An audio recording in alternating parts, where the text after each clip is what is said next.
Morning बच्चों, कैसे हैं आप सब। मैं एनएल के ग्रुप ऑफ स्कूल से रीना पांडे आपको हिंदी पढ़ा रही हूँ। और अभी पिछली कक्षाओं में आपने हिंदी साहित्य के में कुछ पाठ पढ़े, जिसमें आप कहानी थी, कविता थी। तो आज हम हिंदी भाषा के बारे में पढ़ेंगे। इसके पहले भी हम सब भाषा के बारे में पढ़ चुके हैं, लेकिन आज हम इस बुक से हिंदी भाषा के बारे में पढ़ेंगे। भाषा किसे कहते हैं? तो भाषा यानी कि लैंग्वेज, जिसको इंग्लिश में भाषा को अंग्रेज़ी में हम लैंग्वेज कहते हैं, का शाब्दिक अर्थ है कहना, प्रकट करना, बताना आदि। भाषा को अगर हम शाब्दिक अर्थ में कहें तो इसका मतलब होता है बोलना, कहना, प्रकट करना या अपनी बात बताना आदि। भाषा शब्द भाष धातु से बना है, इसका अर्थ है प्रकट करना। जैसे हम लोग क्रिया, अगर आपने पिछली कक्षा में पढ़ी होगी, तो हर क्रिया शब्द की एक धातु होती है। जैसे खेलना का खेल, दौड़ना का दौड़, वैसे ही भाषा की भी एक मूल रूप है जिसे हम धातु कहते हैं भाष, और वो जो है वो है भाष। भाषा जो है शब्द भाष धातु से बना है, इसका अर्थ है प्रकट करना। यानी हम अपने मन के विचार जब प्रकट करते हैं तो उसे भाषा कहते हैं। जैसे हम पढ़ते हैं आगे क्या हो रहा है। जैसे दो लड़कियां आपस में बात कर रही हैं। ये दो लड़कियां आप देख रहे हैं, ये क्या कर रही हैं? आपस में बातें कर रही हैं। एक का नाम है रंजना और दूसरे का नाम है वंदना।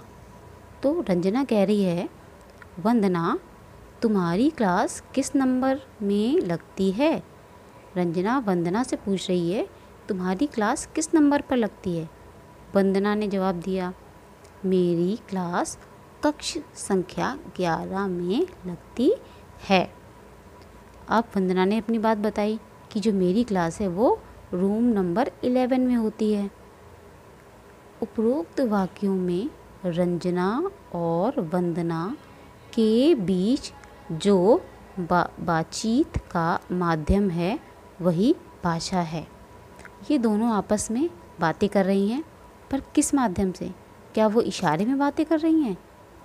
नहीं ना, वो दोनों मुंह से बोलकर शब्दों का प्रयोग करके ही अपनी बात एक दूसरे को बता रही हैं। जब हम शब्दों में अपनी बात, अपने मन के भाव या विचार एक दूसरे को बताते हैं तो वो जो माध्यम का प्रयोग होता है, यानी जिस प्रकार बताते हैं, उसको कहते हैं भाषा। यह भाषा हिंदी भाषा है। जैसे मैं आपसे बात कर रही हूँ, किस भाषा में बात कर रही हूँ? हिंदी में, और हिंदी भाषा में बात कर रही हूँ, यानी मैं आपसे बोल के ही बता रही हूँ ना। तो जिन शब्दों के द्वारा मैं अपने भाव या विचार प्रकट कर रही हूँ, बता रही हूँ आपको, उसे कहते हैं हम भाषा। और हिंदी में बता रही हूँ तो हिंदी भाषा, अगर इंग्लिश में बताऊँ तो इंग्लिश लैंग्वेज कहलाएगी। इस प्रकार हमें किसी ना किसी भाषा का सहारा लेना पड़ता है। हम बिना किसी भाषा के प्रयोग किए क्या अपने मन की बात किसी को समझा सकते हैं? नहीं समझा सकते हैं। इसलिए हमें जब तक अपने मन की बात बताने के लिए हम जब तक भाषा का प्रयोग नहीं करेंगे, हम अपने मन की बात किसी को नहीं बता सकते हैं। तो इसमें आप समझ गए होंगे कि भाषा क्यों ज़रूरी है, क्यों हम भाषा का प्रयोग करते हैं और भाषा किसे कहते हैं। ठीक है, अब हम जानते हैं कुछ और भाषाएं। क्या सिर्फ हिंदी ही भाषा होती है? नहीं, बहुत सारी भाषाएं होती हैं। तो हम कुछ और भाषाओं के बारे में पढ़ते हैं। कुछ अन्य भाषाएं, अंग्रेज़ी, उर्दू, तमिल, तेलुगु, उड़िया, संस्कृत, पंजाबी, मलयालम, बांग्ला आदि। ये सब अलग अलग राज्यों की भाषाएं हैं, और संस्कृत हमारी सबसे प्राचीन भाषा है। अंग्रेज़ी जो है हम लोग पढ़ते हैं, उर्दू, तमिल, ये सब अलग अलग राज्यों की भाषाएं हैं। अब पढ़ते हैं भाषा के प्रकार। भाषा के कितने प्रकार हैं? हम अपनी बात दूसरों तक 3 प्रकार से पहुंचा सकते हैं। यही भाषा के 3 भेद हैं। हम अपनी बात दूसरों तक 3 प्रकार से पहुंचा सकते हैं।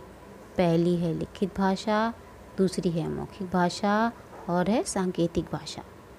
अभी तक आपने 2 भाषाएं पढ़ी थी, पर इसमें एक और भाषा जुड़ी हुई है, सांकेतिक भाषा।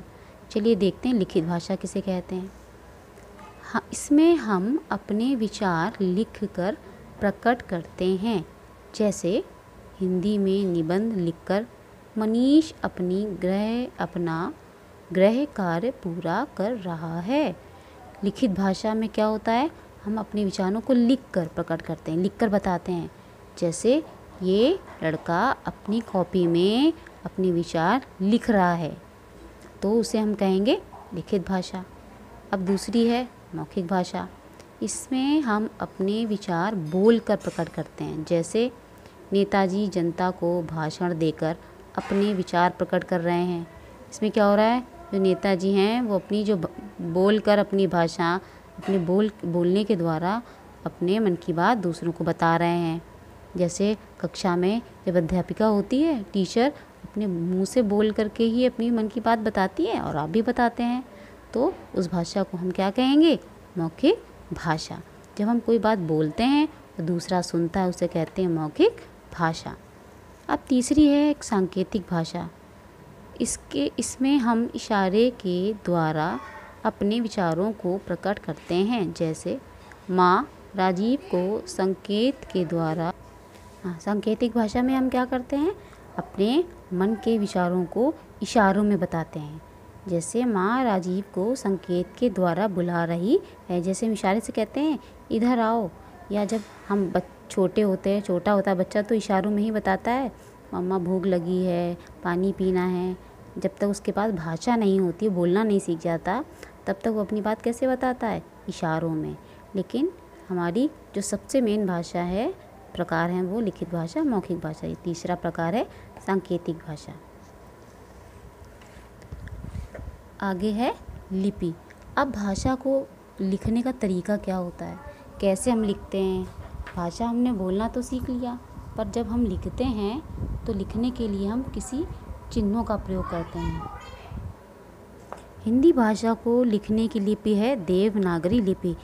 हिंदी भाषा को हम देवनागरी लिपि में लिखते हैं। हर भाषा को लिखने का एक तरीका होता है जिसे लिपि कहते हैं, और हमारी हिंदी भाषा की लिपि क्या है, देवनागरी। तो समझ गए बच्चों कि लिपि किसे कहते हैं और भाषा किसे कहते हैं। अब थोड़ा संक्षेप में समझते हैं। विचारों को भाषा के माध्यम से प्रकट किया जाता है। भाषा द्वारा हम दूसरों तक अपनी बात पहुंचाते हैं। हम अपने विचार लिखकर, बोलकर अथवा इशारा करके पहुंचाते हैं। तो बच्चों आपको समझ में आ गया होगा भाषा किसे कहते हैं, उसके कितने प्रकार हैं। तो इस चैप्टर को, इस पार्ट को आप अच्छी तरह से बार बार पढ़िए और समझिए। समझ गए बच्चों? Okay, thank you, bye bye.